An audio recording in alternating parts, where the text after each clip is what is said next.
As a Russian offensive looms, Ukrainian races to train military on new Western weapons.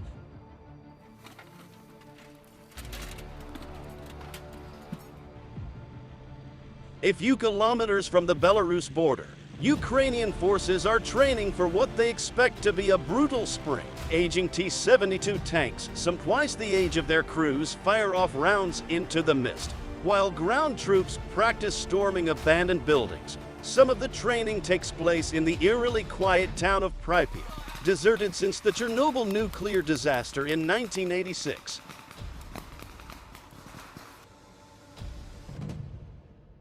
As the troops are put through their paces, Lieutenant General Serayneyev takes delivery of a dozen pickup trucks armed with heavy machine guns and anti-aircraft guns, a crowd-funded initiative to help Ukraine repel Iranian-made Shahed drones, which have caused so much damage to Ukraine's power infrastructure.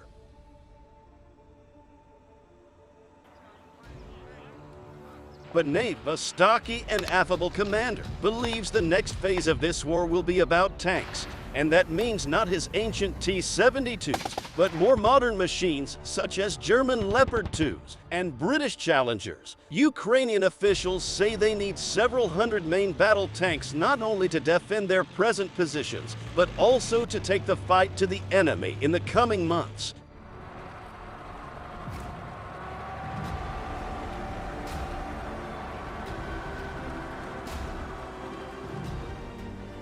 Of course, we need a large number of Western tanks.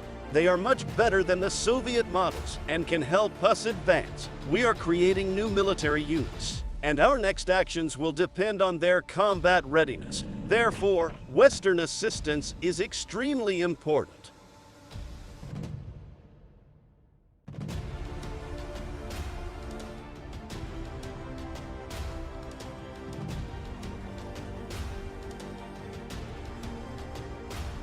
Chief among their requests is the Leopard 2, which is relatively easy to maintain and operate, and in service with many NATO nations. Both the military and political leadership in Ukrainian were hoping that the Ramstein meeting of Ukraine's partners on Friday would greenlight their delivery, but Germany held back.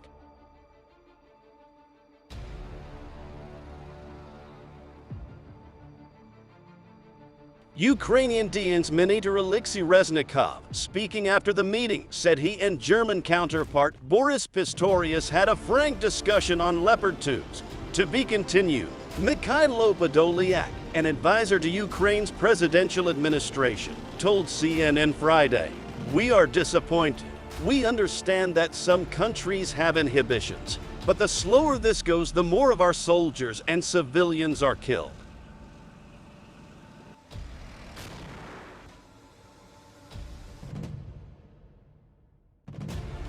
Would be significant if Germany took a leadership position here. He contends that 300 to 400 of these tanks, in fact, would outdo 2,000 to 3,000 Soviet-era tanks. It would sharply accelerate the tempo of the war and initiate the closing stages. In the meantime, Ukrainian officials say they are running out of spare parts for their existing Soviet-era tanks, even as they scour other former Soviet bloc states for supplies.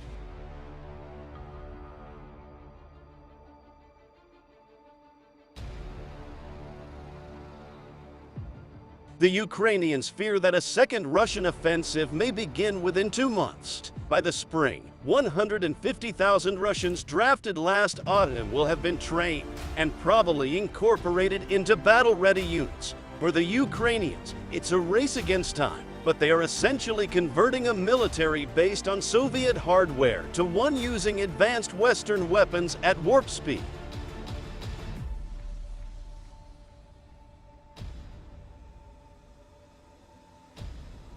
They won't be getting M1 Abrams main battle tanks, which are powerful but difficult to maintain. Colin Kahl, the Pentagon's top policy advisor, said of the M1 that it's expensive, it's hard to train on, it has a jet engine. Experts also believe the German tanks could make a real difference. Leopard 2 is a modern, well-protected main battle tank with good sensors. Jack Watling, Senior Research Fellow in Land Warfare at the Royal United Services Institute,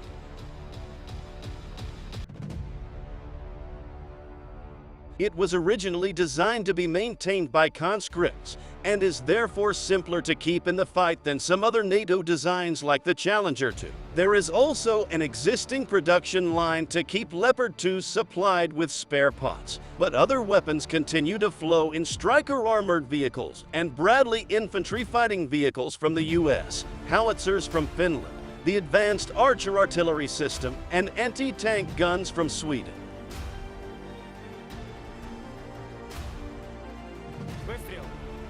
The Ukrainian military has to train units on the new equipment and integrate it into its existing formations. The whole unit should be equipped with the same vehicle, so a whole battalion is equipped with Bradley, if we get it, or with Leopards, Lieutenant General Nayev told CNN.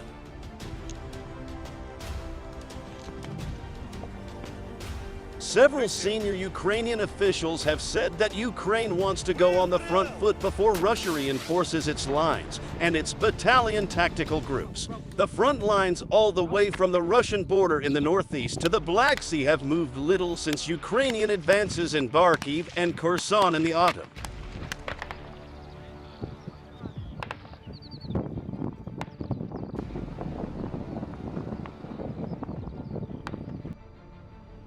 Podolyak said rapid deliveries of modern tanks would localize the war. It wouldn't spread, but remain on the occupied territories and be decided with tank warfare. Ukraine needs tanks to clear occupied land quickly, but also longer-range missiles, Podolyak said. He expects the Russians are going to bring in a lot more troops, a lot of old Soviet equipment, everything, according to our estimates, that they have left.